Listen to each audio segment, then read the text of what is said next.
Look at the position you slept in last night. Maybe you were on your back, maybe on your side, maybe curled up in a tight ball. And maybe, like millions of people over 50, you woke up this morning feeling like you barely slept at all. Heart racing slightly. Head heavy. That dull headache behind your eyes that you blame on the pillow. You probably already heard the advice. Sleep on your left side. Elevate your head 15 degrees. Avoid stomach sleeping. It is good advice. But here is what almost no one is telling you. The position is not the actual problem. The position is the trigger.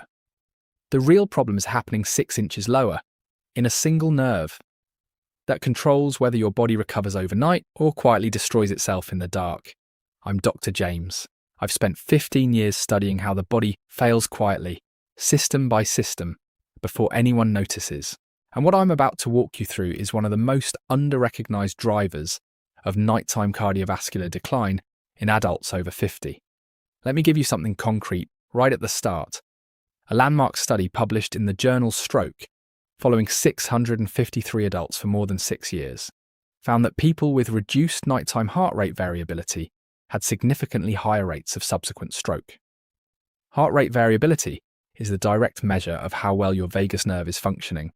Low nighttime vagal tone is not a side effect of poor sleep. It is a leading indicator of cardiovascular death. The system profits when you stay sick, not when you get better. Your next checkup will not include a heart rate variability measurement. There is no billing code for evaluating your vagus nerve. Your doctor is going to measure your daytime blood pressure in 3 minutes and send you home. Subscribe to Dr. James Longevity and hit like. We are working toward 10,000 subscribers, and every one of you makes this channel stronger. The system profits when you stay sick, not when you get better. That is exactly why this channel exists. Let me explain what we are actually talking about. Your nervous system runs on 2 opposing branches. The sympathetic branch is the accelerator. It activates during stress, threat, exertion. It raises your heart rate, narrows your blood vessels, pushes your blood pressure up. The parasympathetic branch is the brake. It activates during rest, digestion, recovery. It slows your heart, opens your vessels, lowers your blood pressure. The single most important nerve in the parasympathetic branch is the vagus nerve. The vagus is the longest cranial nerve in your body. It travels from the base of your brain, through your neck, around your heart, into your lungs, and all the way down into your gut. It is the master regulator of recovery. And here is the critical point. The vagus nerve is supposed to take over at night. As you fall asleep, vagal tone is supposed to rise. Your heart rate is supposed to drop by 10 to 20%. Your blood pressure is supposed to dip. Your blood vessels are supposed to dilate. This is what doctors call the nocturnal dip, and it is the most important cardiovascular event of your 24-hour cycle. Here is where almost everyone goes wrong. After 50, the vagus nerve gradually loses tone. Not because of aging itself, but because of cumulative stress, chronic shallow breathing during the day, sustained sympathetic activation from screens and noise and worry, and structural compression along its path through the neck. When vagal tone is low at the moment you fall asleep, the nocturnal dip fails. Your blood pressure stays high through the night. Your heart rate stays elevated. Your blood vessels stay narrowed. The repair window that was supposed to happen between midnight and dawn never opens. And in that failed dip, the actual damage accumulates.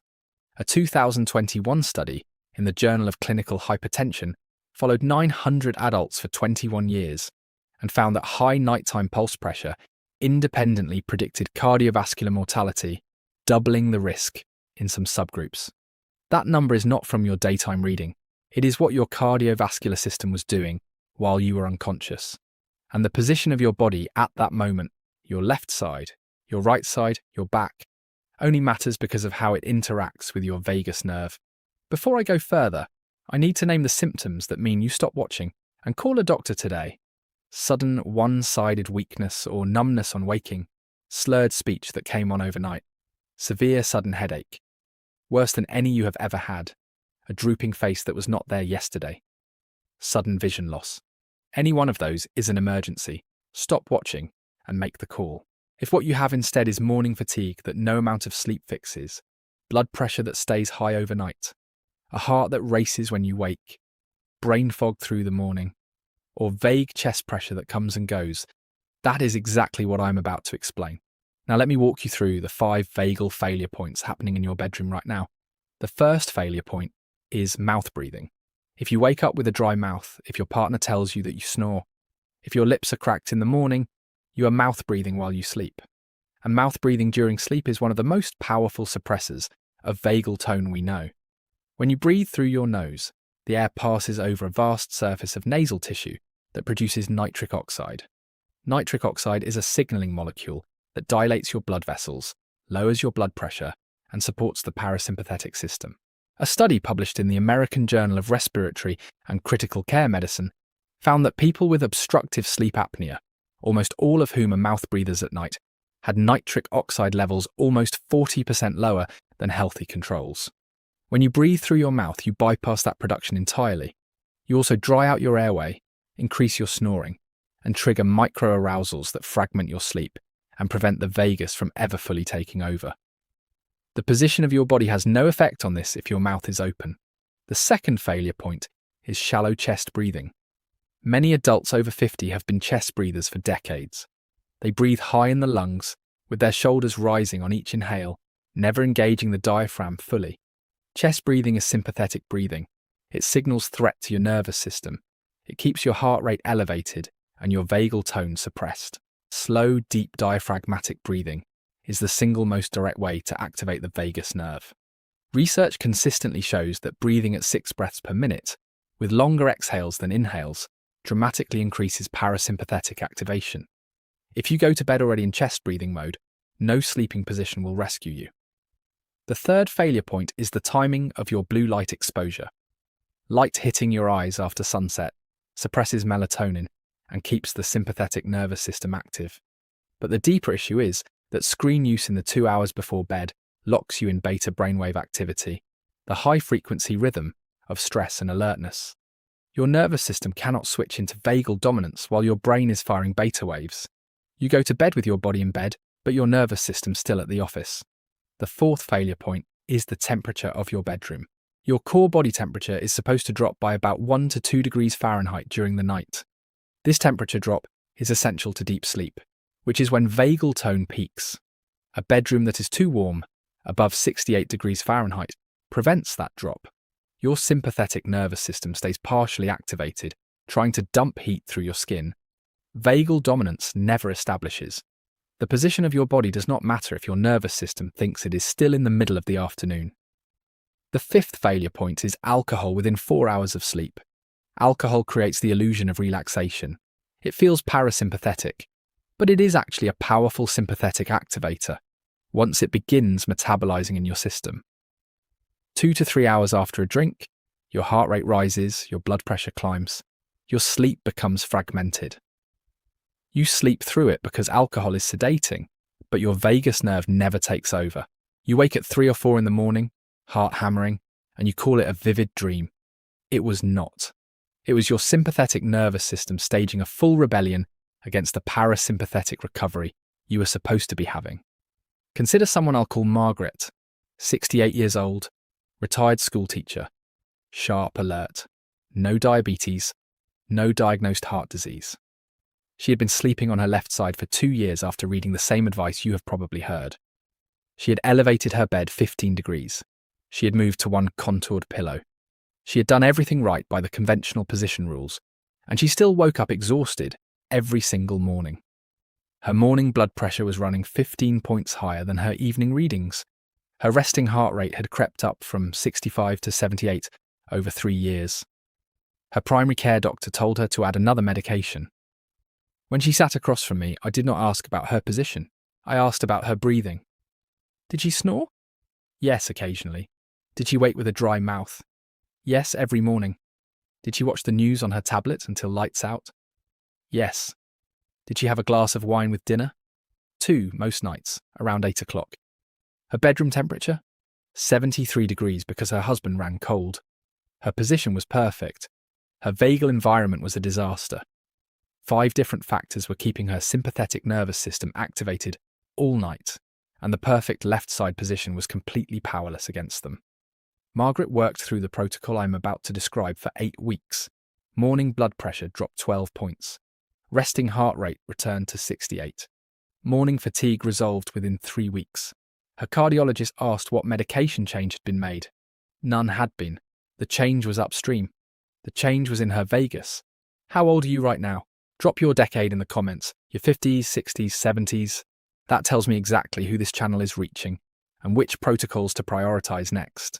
Your future self is watching. Now, the protocol. Step 1. Tape your mouth shut at night. I am completely serious.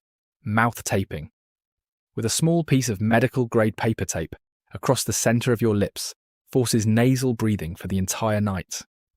This single change, in some patients, drops nighttime blood pressure by 10 to 15 points within 2 weeks. Start with one strip of paper tape across the center of your lips, not sealing the corners. If you have not used it before, do a few trial nights to make sure you adapt comfortably. If you have sleep apnea, talk to your physician first. Step 2. Spend 10 minutes on slow diaphragmatic breathing immediately before bed. Lie on your back with one hand on your chest and one hand on your belly. Inhale through your nose for 4 seconds, letting only the belly hand rise. Hold for 2 seconds. Exhale through your nose for 6 seconds, letting the belly hand fall. The longer exhale is what activates the vagus. Do this for 10 minutes. You are not just relaxing, you are physically training your nervous system to switch into vagal dominance on demand. Step 3. Stop all screen use 60 minutes before sleep. No phone, no tablet, no television. If you must read, use a printed book or a screen-free e-reader with no backlight. 60 minutes is the minimum window your brain needs to drop from beta into alpha and theta brainwave activity, the brainwave signature of vagal dominance. Step 4. Set your bedroom temperature to 65 degrees Fahrenheit. Not 68, not 70. 65. If your partner runs warm, use a separate lighter blanket. If they run cold, give them an extra layer. The room temperature drives your core temperature, and your core temperature drives the depth of your sleep, and the depth of your sleep drives your vagal recovery. This is not a comfort preference, it is a physiological requirement. Step 5. Stop drinking alcohol within 4 hours of sleep. If you have a drink, finish it by 6 o'clock for a 10 o'clock bedtime. 3 hours is not enough. 4 hours is the minimum window for the metabolic spike to settle before sleep onset. Step 6. Now, finally, address position. Sleep on your left side if you can, with a body pillow between your knees and a contoured pillow that keeps your neck neutral. This is the cherry on top. It is not the protocol itself. The protocol is everything in steps 1 through 5. The position is what allows the other steps to fully express their effect. Here is what to do tonight. 6 steps. Most of them take 0 extra time. 1. Buy paper medical tape this week and try 1 strip across your lips tonight. 2. Before bed, 10 minutes on slow nasal breathing. 4 seconds in, 2 second hold, 6 seconds out. 3. No screens after 9 o'clock if you sleep at 10. 4. Set your thermostat to 65 degrees before bed. 5. If you drink, last drink by 6 in the evening. 6. Set up your bed for left side sleeping with proper neck support. Your blood pressure does not stop running while you sleep. Your vagus nerve does not function on autopilot after 50. The position your body is in only matters because of the nerve it is influencing. Address the nerve directly, and the position becomes optional. I'm Dr. James, and I've spent 15 years watching people obsess over their pillow choices, while the actual cause of their morning fatigue and rising blood pressure sat in a single nerve nobody had taught them about. No one sitting in a white coat in a standard appointment is going to walk you through the cervical vagal mechanics of your overnight cardiovascular recovery. There is no billing code for 10 minutes of vagus tone education in a 15-minute visit. The healthcare system generates revenue from prescriptions and procedures, not from patients who solve their problems at home with correct information. That is exactly why this channel exists. Subscribe to Dr. James Longevity and hit like. Every subscriber moves us closer to 10,000, and every one of you who shares this video is helping someone else get the real answer instead of another pillow recommendation. Watch this next. The 5 morning blood pressure mistakes silently raising your stroke risk after 50. Link on screen right now. Science first, protocol second. What this actually means for your body? Always. This is Dr. James Longevity. Subscribe and turn on notifications. Your future self is watching.